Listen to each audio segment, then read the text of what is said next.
Just to reiterate our breaking news, we've been hearing from Donald Tusk, the President of the EU Council, that the withdrawal agreement and the political declaration has been signed off. He tweeted to say EU27 has endorsed the withdrawal agreement and political declaration on the future EU-UK relations. That coming in from Brussels, the summit where we are presenting from this morning. Apparently it took 38 minutes for them to agree.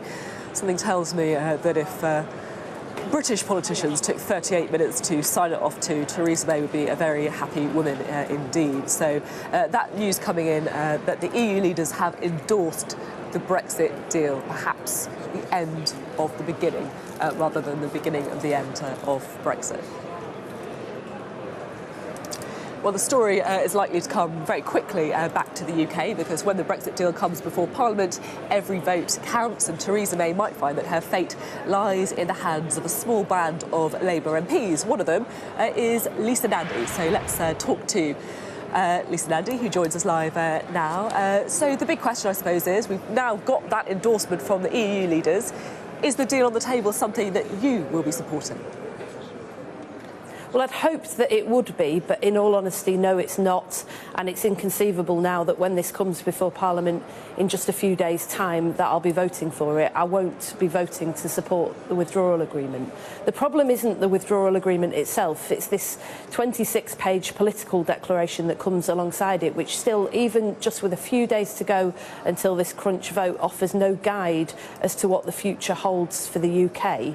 The problem that's facing someone like me sitting here in Wigan is that I don't know at all from that 26-page declaration whether the future of the UK looks like one that is very closely allied to the EU, with all of the standards at work and protections that come with it, or whether we're going down a low-tax, low-wage economy that will remove all of those rights at work that my constituents rely on. Just down the road, I've got people who work in factories, on the railways and in the construction industry. And this is not an academic question for them. These are health and safety laws, for example, that have kept people alive at work in Wigan for decades because of those EU regulations that we ourselves have negotiated. And as a consequence, we've got a few days to go. We've got 26 pages of virtually nothing about what the future holds. There's been no attempt to reach out to Labour MPs like me. I haven't had a single phone call from the other side, as well as very little attempt to talk to the front bench or to the trade unions either. And it's just too big a gamble for MPs like me to take with our constituents' futures. You say that it's too big a gamble to take, but of course no deal would be a huge gamble as well for your constituents too. You've said previously that it would be a disaster, so is it really responsible to risk no deal by not backing the deal? Well, this is the thing that is keeping MPs awake at night. It's been suggested that it would be difficult for MPs like me to vote against this deal because many of our constituents voted to leave. But the truth is, it's those thousands of jobs in food manufacturing just down the road from here that are keeping me awake, not my own job instead. And there is a real prospect now of no deal because many of those Leave voters, contrary to the opinion in Westminster, actually dislike this deal more than the Remain voters who contact me on a regular basis. Their position has hardened over the last 6 months, whereas 6 months ago people were saying to me we should leave, and as long as we leave I don't mind what form that takes. Now Leave voters in Wigan are often contacting me, including a man who I spoke to yesterday who said, I've changed my mind, I just want no ties at all with the EU. So this is a very real prospect, and there's a problem coming down the line because potentially we're about to vote down all of the alternatives to this agreement in Parliament, and then we're going to vote down the agreement itself. And there is a complacency from a number of MPs. I heard it from James Brokenshire just now on your programme. I've heard it from Amber Rudd that says that Parliament will resolve this, but Parliament has shown itself unable to resolve this, and that's why we need a reset and a completely different approach. You say we need a reset and a completely different approach, but what does that actually mean? I mean, how do you break through this impasse? Because I have to say, speaking to you, you say you can't vote for the deal. If Labour MPs like you can't support it, then there's no chance of her getting it through the House of Commons, is there? Well, the reason that Parliament is divided is because the public is divided. We've had 2.5 years that have essentially entrenched those divisions in the country. And the only way that a withdrawal agreement will pass Parliament, it's becoming increasingly clear, is if we have some clarity about what the future looks like. In Ireland, for example, they've used citizens' assemblies to try and break that deadlock and make recommendations to Parliament. But that would require Theresa May to go back to the EU and ask for more time in order to establish that process of dialogue.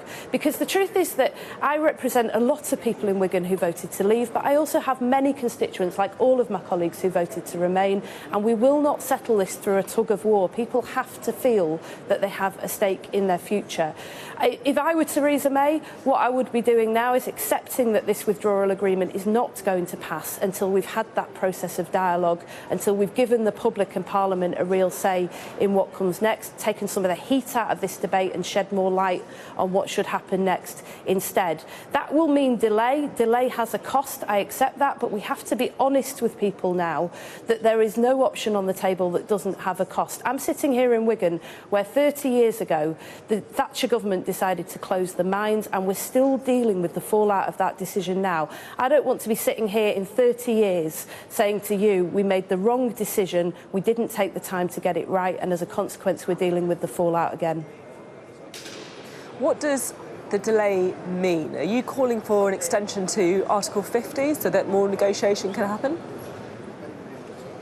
I'm calling for a delay to an extension of Article 50, not so that more negotiation can happen within the Conservative Party, which is what we've seen over the last 3 years, two wings of the Conservative Party negotiating whether we have a hard Brexit or a harder Brexit. I'm not asking for more negotiation between the EU and between the UK, because I think the withdrawal agreement largely does what it set out to do, but that negotiation within the country has simply not happened. And I've stood in Parliament over the last 3 years and listened to colleagues accusing one another of betrayal, trying to call for alternatives like a people's vote so that the result of the referendum can be overturned.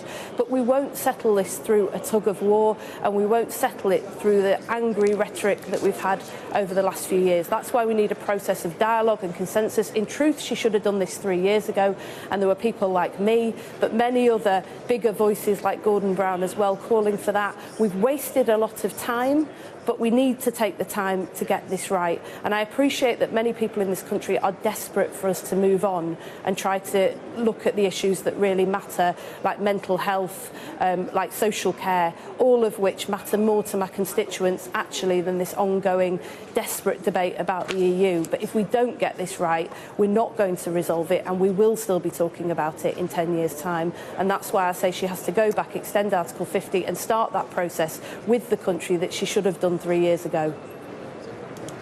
OK, we'll leave it with that cheery thought that we'll still be talking about this in 10 years' time. Lisa Nandy, thank you very much.